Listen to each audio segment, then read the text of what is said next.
Hey, what's going on, guys? It's Aristius. So, last couple days I've been feeling progressively worse. I had a cold, some of you might know, but it got worse and I got actually sick. And now I'm still not feeling great, but good enough to where I can probably sit here and talk for 10 minutes or so, and it's not a big deal. So, what I'm going to do is I'm going to make a couple videos today, so you should see a couple of them pop up. But first off, I'm going to talk about the tactics because it's the new thing on the block. So the tactic system is their formation system basically, and there's if you've played games, any kind of games like this, you've probably seen stuff like this before.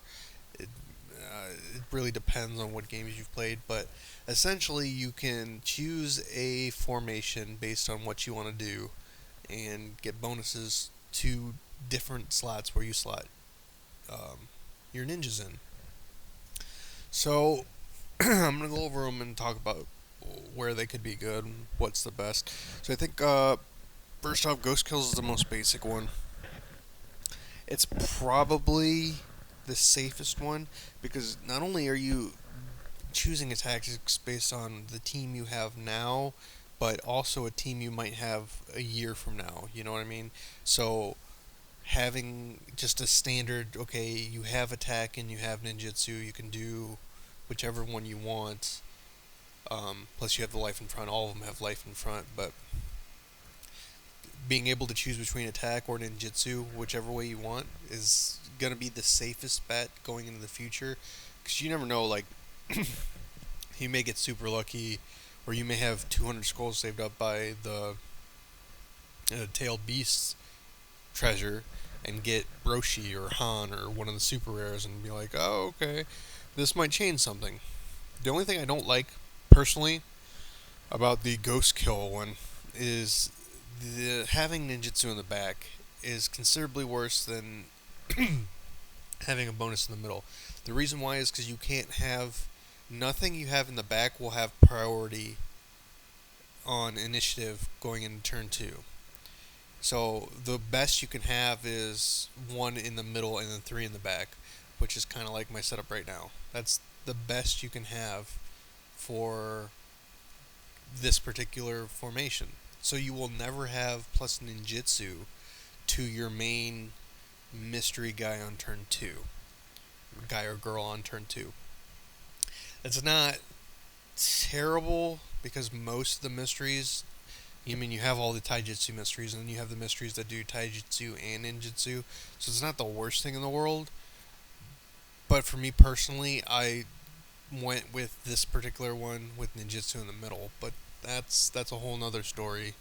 We'll get to that here in a minute. That's the only downfall of this. If you happen to have a team that you're very happy with, that you're not going to change anytime soon, like you know that even like three treasures away, you're gonna run the same team, then maybe you don't run the Ghost Kill. Otherwise, you probably want to do Ghost Kill just for a safe bet. Next one is Sparrowthorn and Ghostwood are pretty much the same. The only thing that changes is you either get attack or ninjutsu. This is where it gets a little bit more specialized. The other ones do the same thing with resistance, but you the defense ones are interesting because there are ninjas in the game that are immune to ninjutsu. Now they're only immune to pure ninjutsu if they have dual types, taijutsu and ninjutsu. They're not immune to that. But more like so if you have a character like Tendo or you have a character like Susanoo Sasuke, it they're immune to ninjutsu period. So right off the bat, like one of the three types of skills that would hit you between standard or mystery, it doesn't matter. Is it's either ninjutsu or taijutsu, ninjutsu and taijutsu, or it's just taijutsu. So right off the bat, you're taking away a third of the options from ninjas that can even damage you, which is a big deal. Now the other two are ninjutsu and taijutsu, and then pure taijutsu. Now if you had a stacked Sparrowthorn tactic system with a whole lot of defense and like the defense to scale pretty high. My Sun move, the defense is 563, and then Jitsu's 325, so it does scale fairly high. So if you had a whole bunch of extra defense on the character, you can mitigate a lot of the damage that you would take from pure taijutsu. And not only that, you would mitigate some of the damage, not quite as much, but some of the damage you would take from the hybrid skills. So it makes you considerably more tanky than you normally would be. Now, the problem with that is if you're playing Susanoo Sasuke, you're probably just going to put him in the front anyway, because he's got life, he's got the no combo, he's got all that stuff.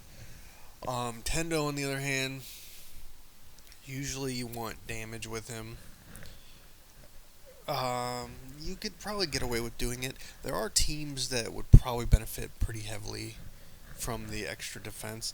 However, at the moment, defense doesn't really have any like secondary bonuses like resistance does. So I probably stay away from Sparrowthorn and Goosewood for the time being.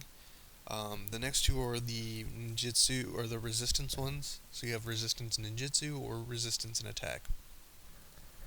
I went with the sun move, which is resistance ninjutsu, mostly because it ended up costing me like 1,000 ingots. It wasn't the end of the world to get to level 4. So if I really need to change, I won't be hurt too badly from it. But my current team revolves, well, right now I'm running 10-10 too, but everybody that's been on this channel has probably seen the Empress team.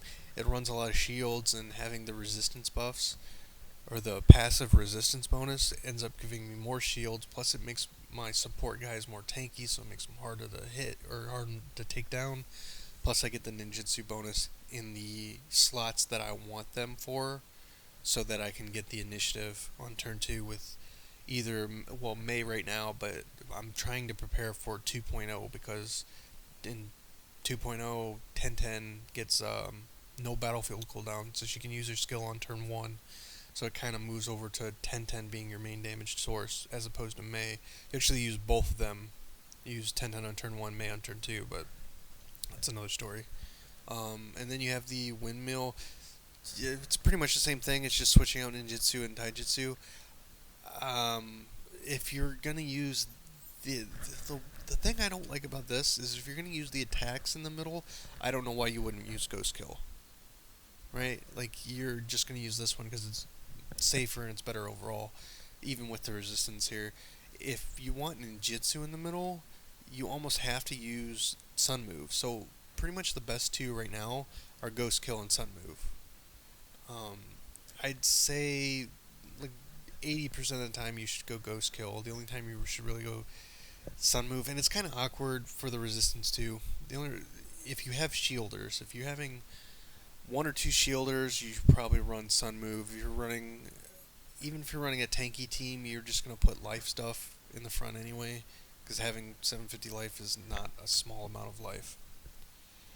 So right now, I'd say just probably go Ghost Kill. It's the safest one, but keep in mind the Sun Move for potential pure ninjutsu plays, like with Mei. Mei only does ninjutsu damage with her mystery. Mabui only does ninjutsu damage, like your main only does ninjutsu, stuff like that. So that's all for this video. I'm going to make a few more tonight, and I'll upload them. And you guys have a good day.